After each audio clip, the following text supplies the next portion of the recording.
Russia's economy is not doing particularly well. The propaganda channels, of course, are not broadcasting what is happening in Russian households, but inflation is rising high. The flows of investments are, basically either non-existent or stagnant. So it's not the best time for Russia to continue this war.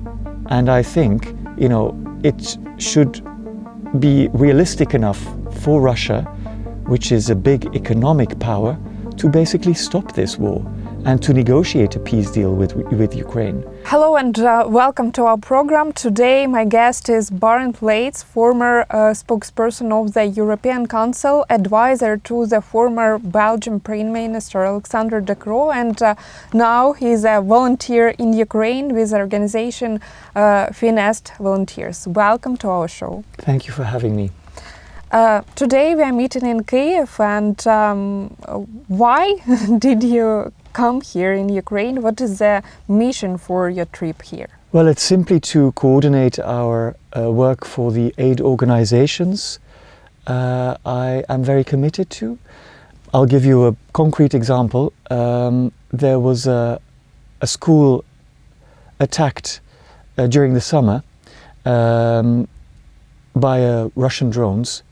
It was heavily damaged, and so we helped that school with equipment, with gym mats, for example, and with leather balls, so that children can, use their gym room again, because the whole of the school was heavily damaged, badly damaged. And so we fill in the gaps of the big aid organizations. We look for where we can help out. And so that's why I'm here, to coordinate and to meet with people to make sure that in terms of procedures and public tenderings, everything works accordingly. Because don't misunderstand me, but we are accountable to the people that donate money to us. So we want to show them that what we're doing is sound and is safe in a way. How often do you go to Ukraine? I come here quite often, basically because there's a lot of work to do, and because a lot of people in this sense rely on you. I think Ukrainians are not begging for help. I'm actually convinced that Ukrainians are not begging for help. They just want an extra pair of hands. So if I can provide an extra pair of hands, I'm glad to be of service. Yeah. And you know that humanitarian volunteers are not so popular, I would say, as war volunteers. Maybe you can also share to our viewers what your main tasks and what is the main responsibility. Of course, there are, make no mistake, thousands of humanitarian volunteers here in Ukraine, thousands of them, working in schools, working in hospitals, working to provide and to help Ukrainians maintain their dignity and their resilience. I am not apt, I should say, to go to the front lines, and I think it would be a bad idea for me to go to the front lines. And so I try to help out as best as I can within my capacity and within the role that has been attributed to me. What we do is basically, I'll give you another concrete example. We started raising funds to refurbish school shelters, because a lot of school shelters are in a very bad state and are basically not equipped to house, hundreds of pupils. Sometimes they are there during air raids or during attacks in very dire conditions, with no toilets, no heating, no windows, no electricity. And so we want to help improve their conditions so that they continue to live as normal a life as possible. Yeah. You know, my sister, she is 15 years old now, and she is studying and living in Zaporizhia, and actually she's studying in one of this kind of schools in bomb shelters, because otherwise it's impossible to study in this city.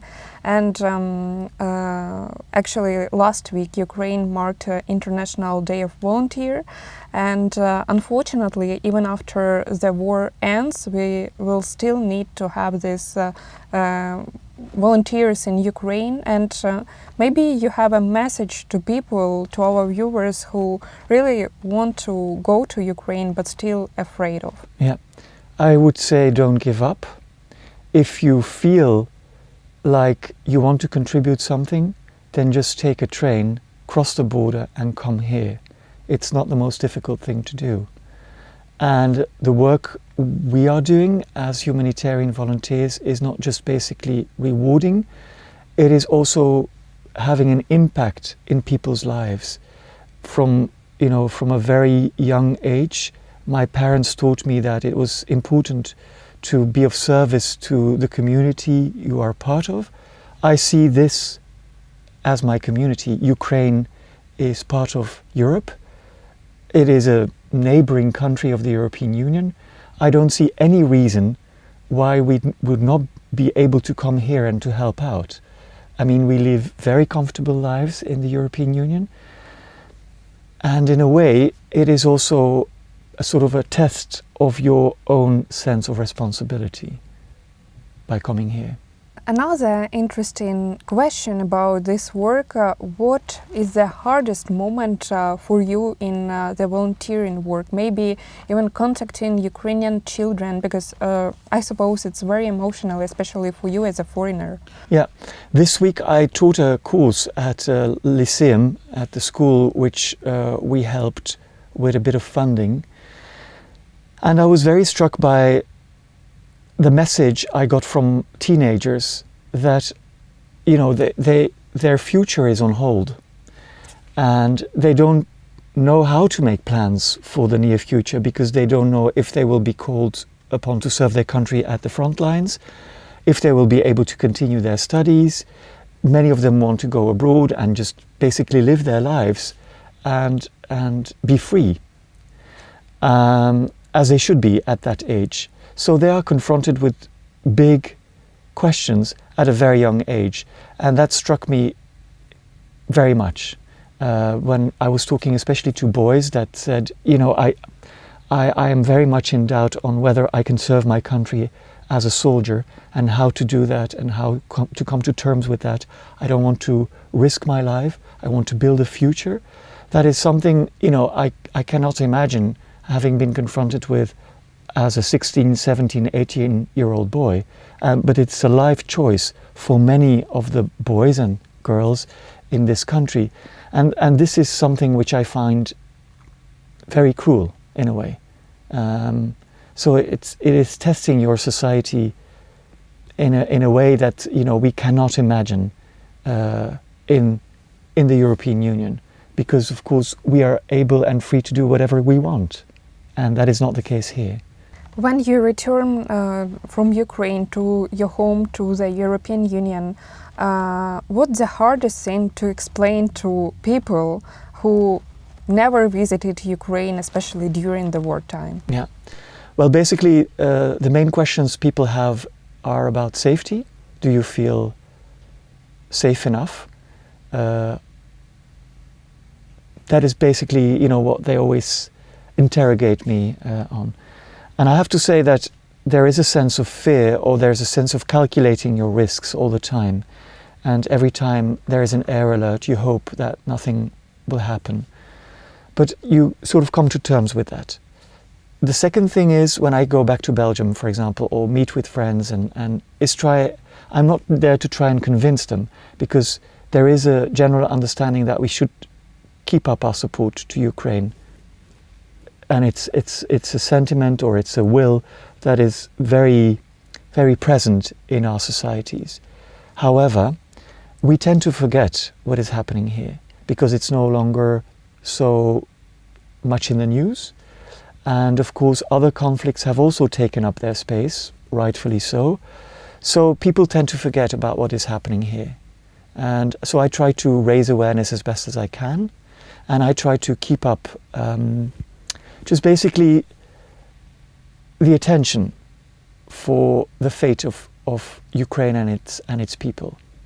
Another topic which I want to move and continue our discussion is, of course, this peace negotiations, because I think it's also very important to our viewers to understand where we are now, and we are meeting in Kyiv while Americans, Europeans and Ukrainian officials are trying to, to get to the point where everyone is committed to a real peace. And how do you see U.S. peace plan as a person who actually know how the European politics works from inside, and as a person who really see the war here on the ground in Ukraine? If I look at the U.S. peace deal, they always say the devil is in the details, but in this case, the details don't really matter. This is perceived as an investment deal, as a deal to rekindle economic ties with Russia from the US side, and basically also to extract whatever materials you have here in Ukraine. But this is not an investment deal. This should be at the heart of what you really need, and that is peace, a long and just peace. Let there be no mistake, if the aggressor is rewarded for its invasion, then it will continue elsewhere. So Europe has to continue to stand by Ukraine's side to show the aggressor that they do not accept this kind of attack on freedom, on independence, on territorial sovereignty. And secondly, there can only be peace if it is perceived as peace for the people living in this country. If you have to give up territory, if you have to make huge concessions when it comes to your independence, then it cannot be perceived and it cannot be felt by the people here as a just and lasting peace deal. Meanwhile, Europe is preparing its own peace plan. I would like to ask you, why does it matter? Because from the one hand, Europe is still playing a role of a voice, pro-Ukrainian voice, still hoping to save independence and sovereignty of this country. But on the other hand, how realistic this peace proposal would be for Russian side? I think, it should be realistic for them. Russia's economy is not doing particularly well. The propaganda channels, of course, are not broadcasting what is happening in Russian households, but inflation is rising high. The flows of investments are, basically either non-existent or stagnant. So it's not the best time for Russia to continue this war. And I think, it should be realistic enough for Russia, which is a big economic power, to basically stop this war and to negotiate a peace deal with Ukraine. They, I should say, President Putin and his cronies, his allies, thought that this war would be over in 3 weeks' time. They seriously miscalculated that. They have met with Ukrainian resistance like they'd never expected before. And so I think the time has come for them now, how utopia this may sound, for them to realize that if they don't want to deteriorate their own state of economy even further, that it is best for them to strike a peace deal which is also agreeable and explainable to their own constituents. I think that you read and watched this interview of Donald Trump he gave to Politico. He still thinks that Ukraine does not have cards Yes. And he still thinks that Russia is preventing in this war. Why Donald Trump is so pessimistic? But you have all the cards in your hand. You have a sense of purpose. You don't want this country to be overrun by Russians. That is the main card you hold in your hands. This will of the people not to be regarded as a vassal state of Russia is the main card you hold in your hands. Of course, you need allies to protect you and help protect you, to basically also keep up military support, financial support, humanitarian, political support. But the main card you hold in your hands is the will of the people that do not want to live under Russian rule. So if President Trump is saying now that, Ukraine is losing this war, then what have you done over this past 4 years? You have resisted an enemy that is, in terms of manpower, much stronger than Ukraine itself. So, this is basically, it's denying the facts of war. Time magazine recently wrote an article that Europe has lost its influence over Donald Trump, and you, as a person who know European politics from inside, from your opinion, which European leaders, if any, still have influence on Donald Trump? I think many European leaders still have influence on Trump because he sees Europe as a collection of countries he can do business with. And, look at the country where I come from. More than 200,000 jobs depend on US and Belgian investments. We have a huge trade flow. We are one of the main investors in the United States. So if he sees Europe as an investment partner, then we are a reliable investment partner.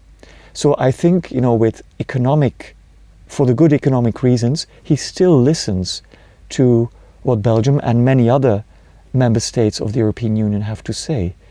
And of course, there is a difference between the rhetoric, call it propaganda if you wish, but there is also, the basic facts of deal making, of negotiating around the table when it comes to contracts that need to be signed, and working together across the board in helping to improve the state of our economies.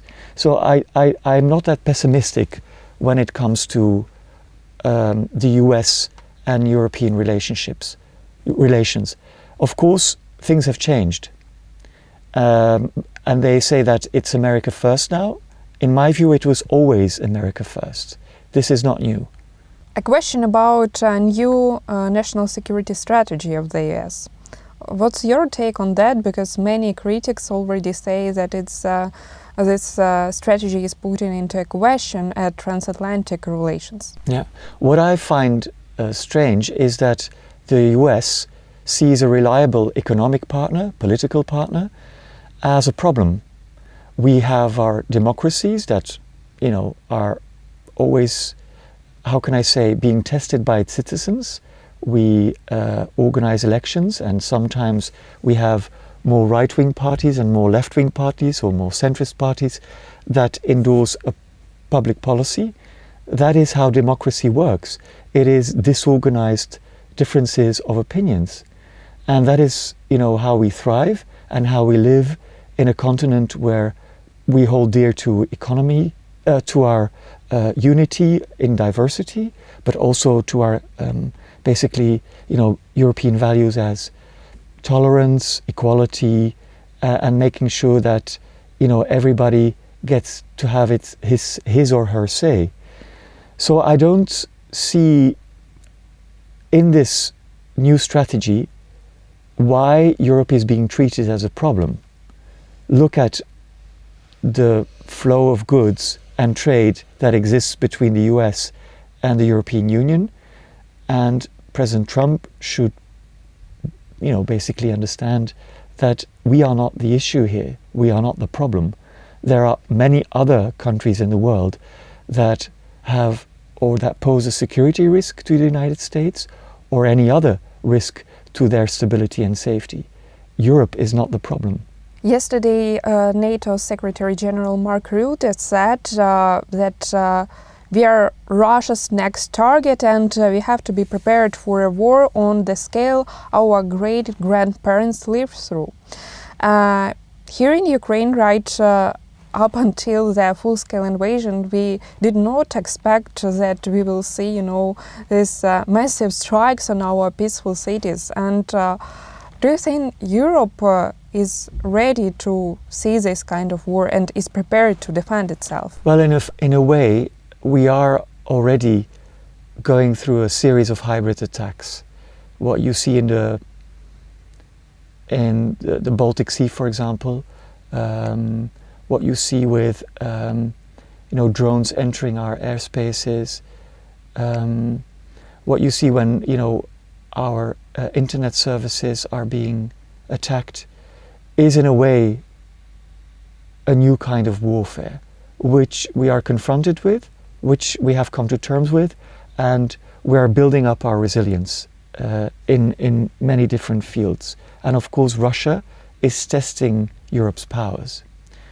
On the other hand, talking about war as you experience it here in Ukraine, if I can be truthful, I think that is still very far off of ordinary citizens in, say, from Spain to Germany and from, Ireland to Greece. It is something it is a very abstract concept. We look at, we watch the news and we see what is happening here. And for us, this is a very surreal situation. Of course, I agree with NATO Secretary General Mark Rutte, who is very vocal and very outspoken when he says this. We should prepare for the worst, and let's do that. And let's speed up our resilience in military terms, also in terms of interconnection. Because Europe in itself already invests a lot of money in defense. A lot of quick wins can be gained if we work more closely together.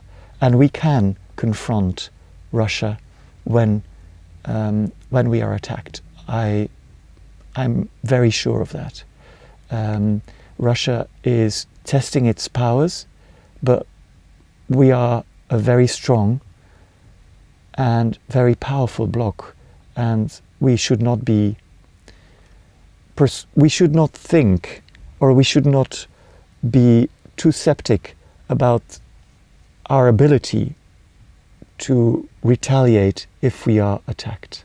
We didn't see this kind of scale of hybrid war before this year, because this year many unidentified drones cross borders, even with Western countries, even with Belgium. Yes. And why do you think Russia is doing it right now? Well, it's testing again, and it's also a question of every time an air alert goes off here in Ukraine, it is basically undermining people's morale. It is making sure that people cannot go to sleep, and it is basically wearing you down. I think in a way these drone attacks in their own respect are also testing us in this same sense. They are testing us. They're also making us question in what kind of society we are living, and they're basically also touching upon our morale. Are we capable of defending ourselves? And so we should not let ourselves be submerged and how can I say, taken aback by this kind of strategy. I know it is very difficult, but we can do this when we are united with the 27 member states. I strongly believe in that. Another topic very important on the agenda is frozen Russian assets and using them as a loan to Ukraine. Yes. As a person from Belgium, I would like to ask you to share your perspective on this question, and what is the real obstacle right now, because we know that Belgium is one of the countries who is blocking the decision. Of course, I know that you as a journalist would like a yes and no answer, but in this case the answer is much more complicated. Let there be no misunderstanding. Belgium stands by Ukraine, shoulder to shoulder. We will keep up our financial, our military support to Ukraine. The Prime Minister has confirmed this last week in the House of Representatives. The government is fully backing him on this. Now, when it comes to Euroclear and the Russian frozen assets, this is a whole different issue. So when talking about Russian frozen assets in the Euroclear bank in Brussels, the issue is more a legal issue. If this seizing of Russian assets is seen as confiscation, then of course this needs to stand up in court. This needs to be legally sound so that Belgium does not bear the brunt all on its own. What Belgium is asking is that the other 26 member states of the European Union financially back Belgium in case of lawsuits. And I think that is an argument that is widely shared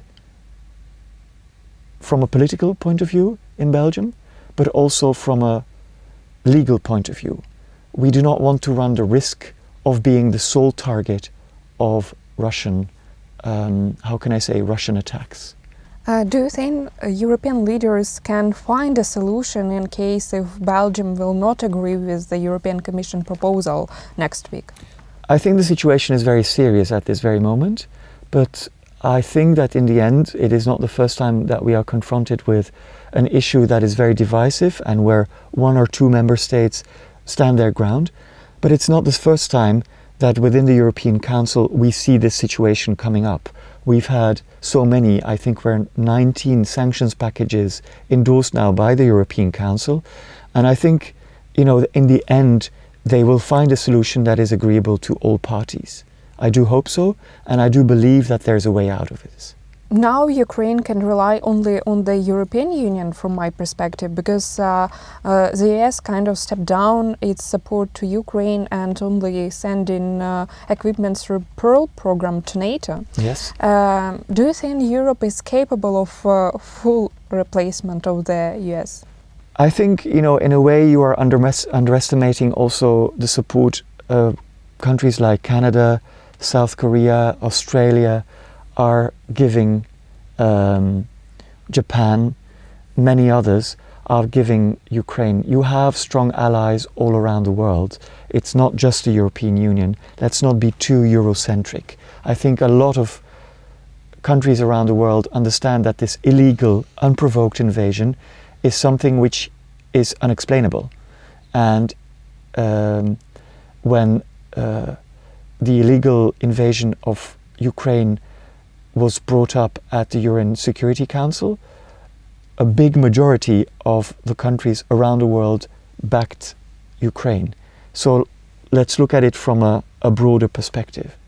Now, coming to your question, I do believe that Europe will have to play and will have to continue to play its part. Ukraine is facing huge financial and military challenges, but in this case, support has already increased dramatically. Ukraine has already shown resilience when it comes to modern warfare. And I think, even though the conditions are very difficult at the moment, the support will continue to flow into Ukraine. I do believe that. Within NATO, there is a strong belief, also with the US support, that Ukraine cannot lose this war. Because if you lose this war, we will be next. What is your main message today from Kyiv to our viewers, to Americans, Europeans and others who think that war is still far away and they're tired of supporting Ukraine, sending equipment and money? Yeah. Again, what I said in the beginning, someone told me here in Kiev, we're not begging for help. And we're not, on our knees as a victim. We are a proud nation, and we want to fight for our freedom. And it's your duty, basically, to help us maintain this dignity. And I think that is basically the strongest message I've heard up until now. People are not begging for it. They want to fight for their own freedom. They just want to be supported by like-minded partners. And that is our duty, simply, yes. Barend, thank you very much for our conversation and for your support to Ukraine. Glory to Ukraine. Thank you.